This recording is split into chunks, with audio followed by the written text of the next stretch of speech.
In Sri Lanka, there are several types of finger foods and fish rolls are one of them. And I thought of showing you how to do the fish rolls correctly, and these are the ingredients for that. So the fish rolls, I'm using 450 grams flour or 3 cups flour, plain flour, and into that going to add 1 teaspoon baking powder. And I'm using salt, about a teaspoon. You can always add more or less to your taste, and a pinch of turmeric powder and 3 eggs and 450 milliliters water. So add the teaspoon of baking powder into the flour and use a whisk and add the salt and turmeric powder, and into that add the eggs. Whisk it well. Now add the water and whisk well. So I find it a bit dry, so I'm going to add a little bit more flour, like 50 milliliters, and mix well. So after mixing, the consistency has to be like this. So after, add the butter. The butter has to be a bit hot. So when you add the butter into the batter, it gives a nice silkiness to the batter. So leave it about 1 to 2 hours to rest, even if you can leave it in the fridge overnight.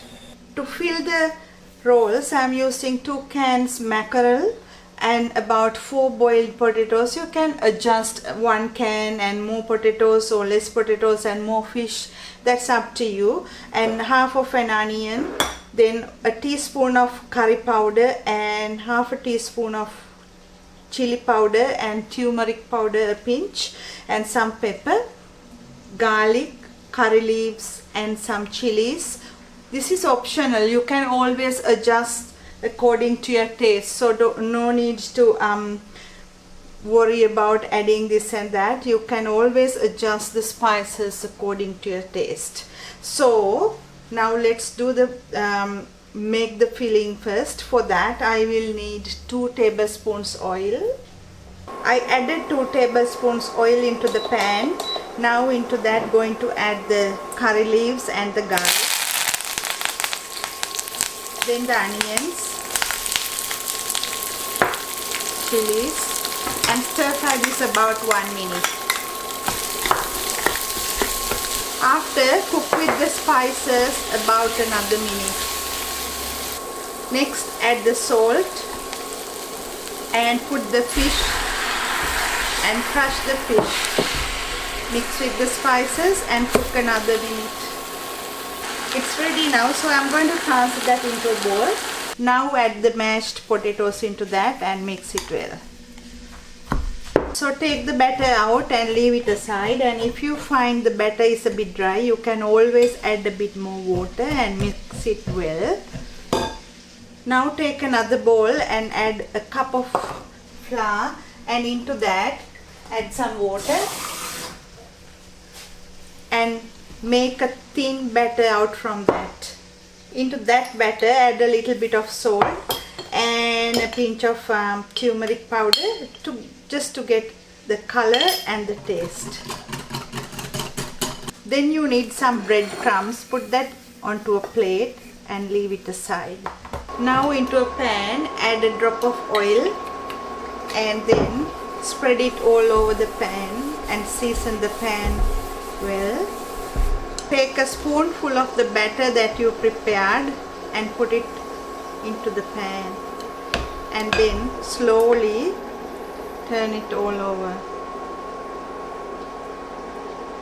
and cook this on a low or medium heat. Once it is ready, it will not stick onto your fingers, so take it out from the pan and put it on a chopping board or a non-stick mat. Now onto the prepared pancake, put the mix on and then slowly fold the ends and fold it like this and leave it aside. Finish all the rolls first. Now the next step for that, take the batter you made and take one roll, dip that in the batter and then put it in breadcrumbs and leave it aside. At this point you need to have a pot of oil on the stove or your deep fryer is on. When the oil is hot, add the rolls into the oil and deep fry them until golden brown on top. I finished frying the rolls and this is how it looks like. So you have to fry it until golden brown. It's really nice and crunchy, and I cut one to show you how it looks like. To get the recipe, visit my website culinarycorner.net. Thank you for watching.